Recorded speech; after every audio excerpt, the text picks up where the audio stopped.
Hello, sovereign beings, and welcome back to the channel. So today I'm kicking off a series on human design videos. So as I've been talking more about it and doing charts for people, I've gotten a lot of really basic questions of like, what is this? How does it work? Even though it's been around for over 20 years, a lot of people don't really understand what the difference is between something like human design or, an enneagram test or personality test, etc.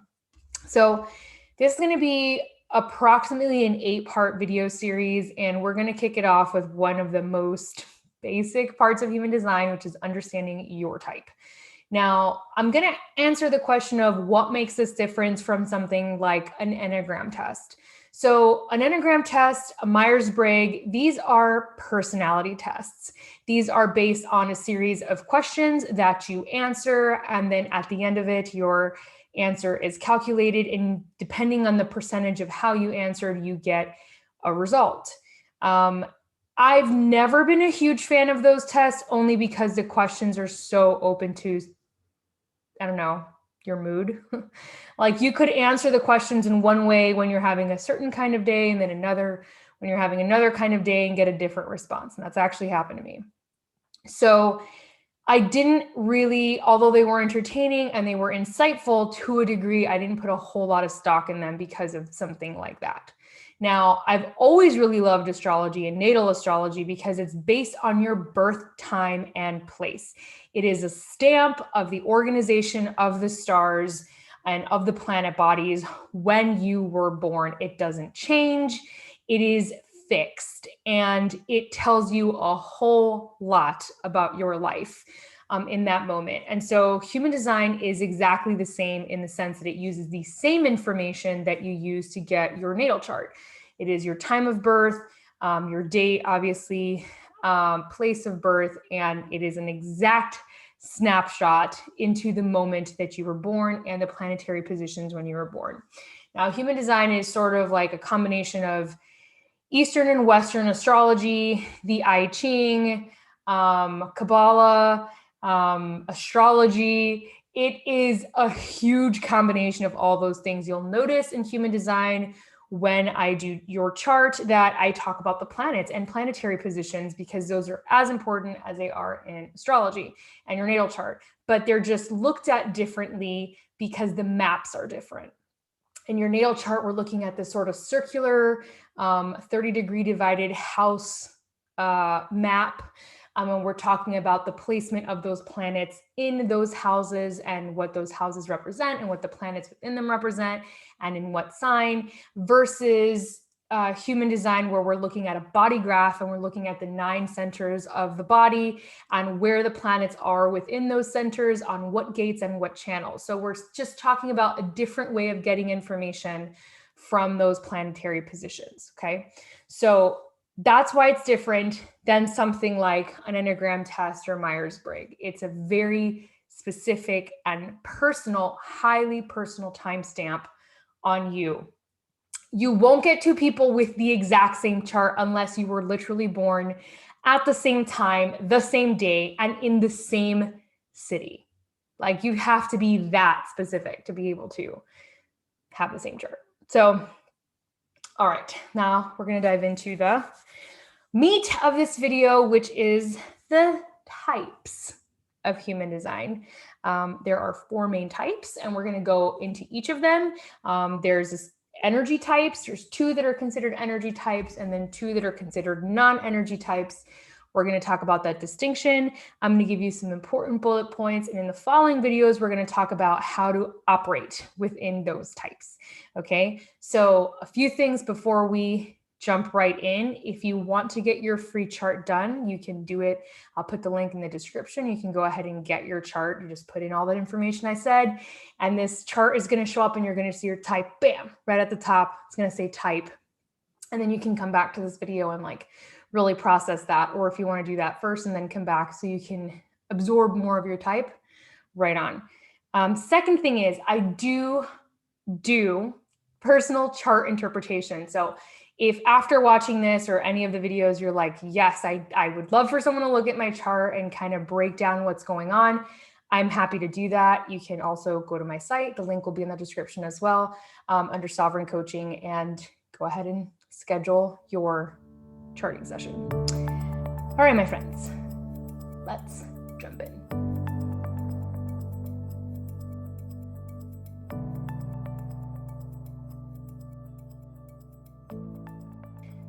All right, so as I said, there are 4 main types in human design. And the first type, we're going to dive into the energy types first. The first type is called the manifester.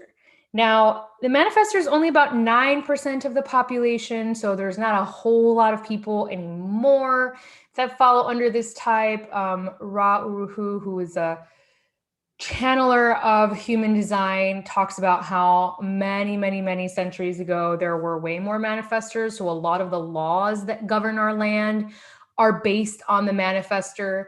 The manifester is the only one that's a pure energy type. They are actually the only one of the 4 types that don't have to wait for anything. They can initiate action right away. So that phrase of just do it is a manifester phrase. And a lot of the ways that our world operates right now favors the manifester, as you probably have figured out. The way that you know what a manifester is because when you're looking at a body graph, which you will see when you do your chart, they have an open sacral center, but they have what I refer to it as a motorized throat. So they have their throat connected to some root part of them, a direct channel. And so they came here specifically with this gift of initiating, speaking into life what they want, hence the name manifester. So they don't have a defined sacral like the generators that we'll talk about next. So they really aren't designed to work a 9 to 5 or be super busy or be super active. But they did come here to initiate.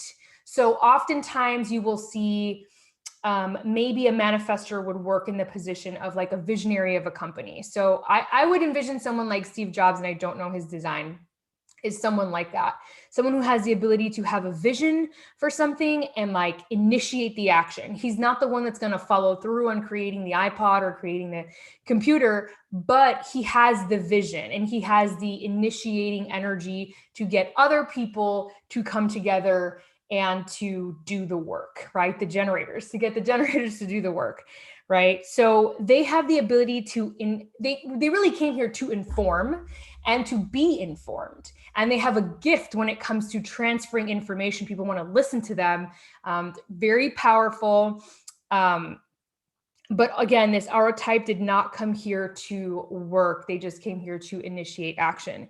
And they are the only aura type that does not have to wait in order to succeed. And we're going to talk about what that means in the following video when I go into strategy. But for now, if you are a manifester, just know that you have this really strong ability to initiate and create reality from just your vision. And you'll know that you're out of alignment with your type when you're experiencing anger. The not self theme for this particular type is anger. So when you're in a space of anger, it is probably because you're living out of alignment with who you really are, what you really want, and you're not bringing your vision into fulfillment. All right. The second energy type are the generators. Now, the generators are about 70% of the population. This is most of the people on the planet are generators. These are motorized by the sacral. They have a defined sacral center in their body graph, which means they have a self-propelling energy. They can work. The 9 to 5 suits them just fine. They have to be tired at the end of the day. So heavy workouts, things that exhaust them are necessary in order for them to feel good at the end of their day. Now, they are the type that came here to work, but they have to have the right work. If they're not doing the right work for them, they're going to feel really frustrated, which is actually their not self theme.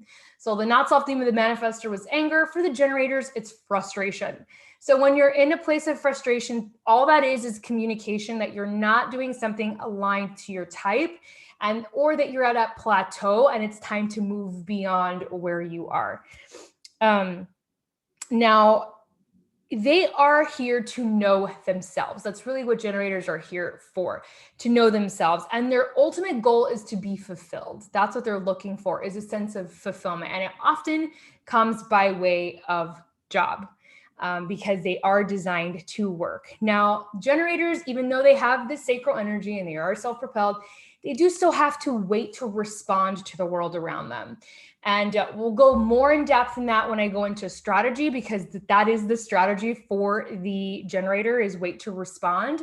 But they are not initiators. So generators are not here to initiate big decisions, big moves. They're here to respond to the world around them. And it comes from that sacral center in their body, that zing that happens inside their body when they feel like yes or a no.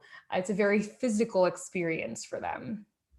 So there's a portion of the generator population that are actually manifesting generators. So you have about 36% generators, 35% or so manifesting generators. Now, if you are a manifesting generator, you are still a generator. That is your core design type, your core aura type. You are not a manifester. So what that means is you still have to wait to respond. You have some flare of that initiating energy, but it's not enough to be the way that you operate your world. You still have to follow the generator design and type. You are the master multitaskers, though. The manifesting generators can work on multiple projects at the same time. They have an extensive amount of ability to be able to do that. And they're generators with a great amount of vision, which is a really unique component of this generator design. So you get to envision things in your mind and bring things into fruition. You also manifest, but you manifest by responding versus initiation, okay? Your not self theme is actually a combination of both frustration and anger. So you'll tend to experience both when you're living out of your type and design. You are still motorized by your sacral, which again is different than the manifester who doesn't have that. They are motorized by their throat. Okay. So again, you have generators, manifesting generators, but those are still all generators that fall under that 70%. Those are the two energy types. Now we're going to dive into the non-energy types. So projectors are about 20% of the population. That is my design. And projectors are really quite different than what we just talked about because they have no motor. They don't have a motorized throat. They don't have a motorized sacral. So even if their throat is defined, there's no channel to a root. There's no channel to like a lower motor in their chart. Their goal here really is to succeed. So the generators was to find fulfillment, for the projector is to succeed. And they came here, so the generators came here to work, and the projectors came here to guide and to manage. So these are the natural coaches, the natural teachers, the ones who are the wise ones, so to speak, in a community or in a society. Now, the thing that's difficult about being this design is, like the manifester, they're also not designed to work a 9 to 5. They can actually work only about 4 hours a day before their energy gets spent, because again, they don't have that natural source of energy. However, they are even more susceptible to being conditioned to overwork, leading to burnout. So by the time a projector hits their 30s, early to mid 30s, they are burnt out.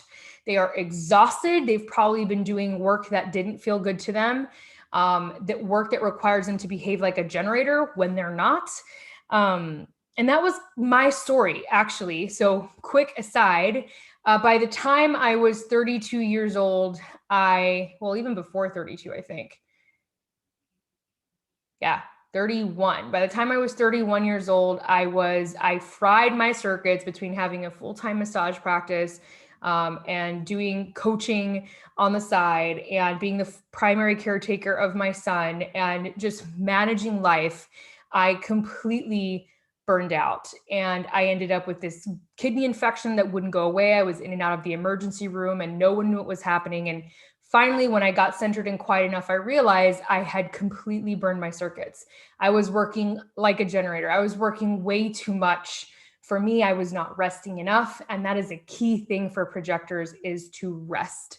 Your type needs a lot of rest, a lot of downtime, a lot of recharging. You really came here to serve and guide, and you can get a lot done in a very short amount of time, but you did not come here to work like the generators did. And unfortunately, if you're a projector, your chart's going to be very white. You're going to have a lot of open, undefined centers, a lot of open channels. That means that you are more deeply conditioned than the other types. You're probably going to experience a lot of conditioning from your environment, and you're going to just absorb things from other people that aren't you. And so you're going to behave in a way that's very unlike you. And so the deconditioning process is important for every aura type, but for projectors and reflectors, probably going to be the most important, because you guys have no, your definition is so much less. The not self theme for projectors is bitterness. So when you're experiencing bitterness in your life or resentment, that is a red flag that you're living out of alignment and it's time for something to change. There was something else I wanted to say, and now I cannot remember it. Oh, so we're jumping again. We're going to talk about strategy in the next video, but just so that you know, the generators' way to operate in the world was to wait to respond, versus a manifestor, which is here to just initiate and inform.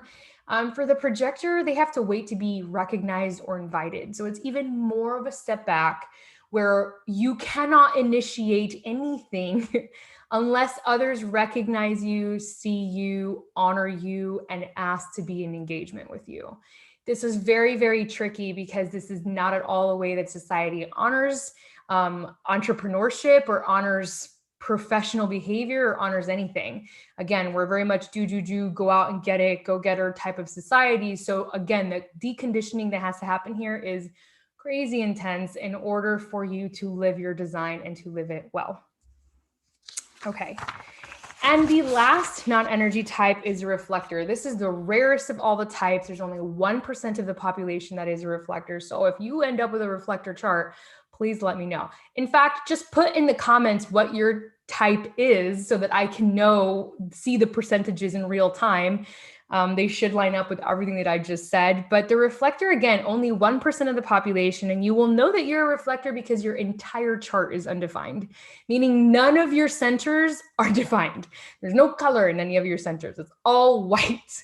And here, you'll have gates and channels that are defined, but you won't have any of the main centers that are defined. And this type also has no inner authority. We're going to talk about that. So there's strategy and there's inner authority, how you make decisions. We're going to go in that in another video. They also don't have an inner authority. And decision-making for this type is you have to wait a whole lunar cycle. So a whole 28 days before you decide anything. So there's a lot of holding back and a lot of waiting for this particular type. Now, this aura type came here to judge. They came here to evaluate. So they reflect the health of a society or the health of a community in general, because they are reflective by nature. They are constantly reflecting what's happening in the collective. So ideally, their role in society would be to be the pulse on how a society is doing, because they're going to be so open to conditioning, and they're going to be just literally projecting out, reflecting out like what is going on in the world around them. These are really highly sensitive people, and they're very highly sensitive to conditioning, again, because of their lack of definition. These are the judges, the evaluators, right? So the manifestors are like the initiators, creators of movement, things, ideas, concepts. The generators are the workers who build the thing and do the thing. The projectors are the counselors, the coaches, the managers, the guides. And the reflectors are the judges and the evaluators. And they give us information about the general health of our communities and of our society as a whole. Okay. So these are the 4 types. You're going to be one of them. So again, just put in the comments which one you are, and if you're stoked about catching the next video. So in the next one, we're going to go into strategy. And what that means is, how does your type really succeed at life? That's how I define the strategy. How does your type really make it happen in the world? Okay. And then the inner authority, which will be the following video, is about how we make decisions.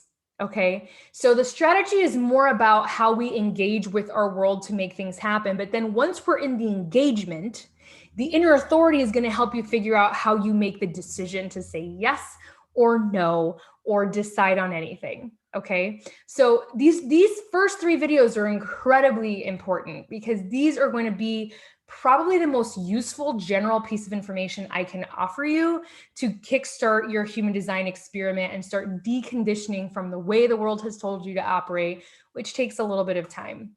In general, they say about 5 to 7 years.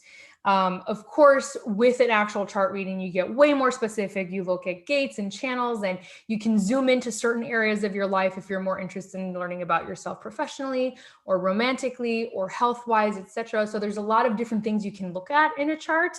But these general topics are going to be so helpful for you for just life. All right. So if you have any questions, please let me know. As always, check the description box for links to get your chart, and also get your own reading. And I will catch you guys on the flip side. Stay sovereign.